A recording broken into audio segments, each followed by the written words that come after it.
Why are the lights on? Jake mumbled to himself as he stepped through the front door, duffel bag slung over his shoulder. He wasn't supposed to be back until tomorrow night, but the final meeting got cancelled, and for the first time in months, he didn't tell anyone he was coming home early. No texts, no calls. He just wanted to surprise her.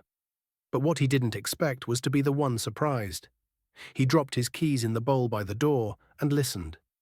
Silence, except for soft music drifting from the bedroom upstairs. That was odd. Lena hated playing music out loud when she was home alone. She said it always made her feel like someone was sneaking up behind her. But now, there was laughter, warm, contagious laughter, and then thumping. A soft rhythm, like something or someone was jumping on the bed. Jake crept up the stairs, confused but smiling, his curiosity building. He slowly pushed open the door and froze.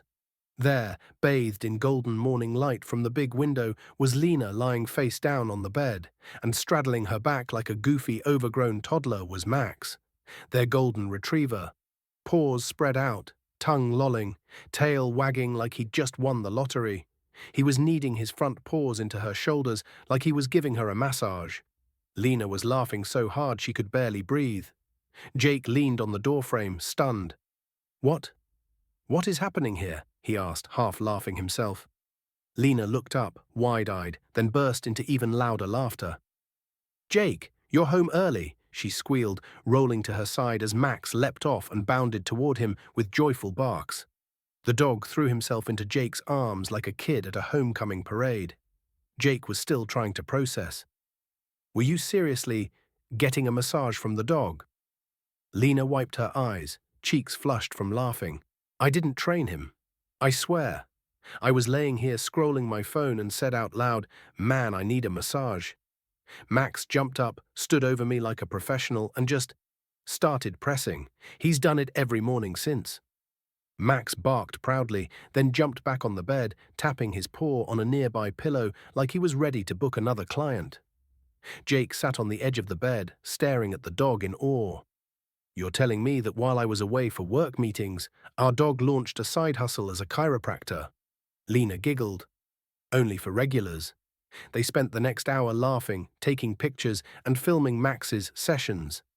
Jake posted one clip with the caption, "Came home early and found my dog doing this. Should I be jealous?" Within minutes, it started to blow up. Over the next few days, the video exploded. Millions of views, thousands of comments. People weren't just entertained, they were moved. Because there was something undeniably pure about it. A dog instinctively comforting his person. A goofy moment that said more about love than 100 scripted scenes. News outlets reached out. Pet magazines begged for interviews. A local TV station did a feature called Max the Therapy Dog. But behind the headlines was something deeper. Jake noticed something changed in Lena. She was smiling more, laughing again, getting out of bed without hesitation. For months before this, she'd been quietly struggling. Anxiety. The weight of grief from losing her father last winter. She rarely talked about it. Said she was fine. But Jake could see the heaviness in her eyes, and Max had seen it too.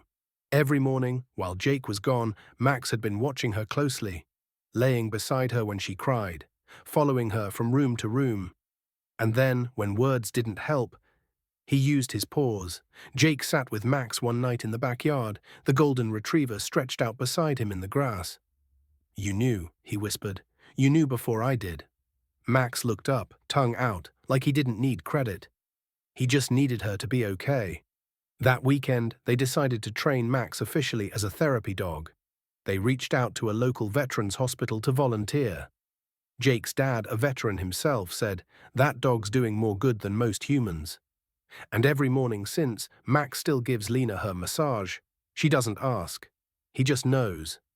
And in return, she smiles wider, breathes easier, healed not by words, but by fur and instinct, and paws that somehow knew exactly where to press. So sometimes the smallest gestures, done with love, done without being asked, heal the parts of us we didn't know were broken.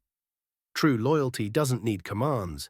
It just shows up, right when you need it most. Before we end this story, let us know in the comment, where are you watching from? If this story touched you, subscribe to the channel, hit that like button, and drop a karma in the comments below.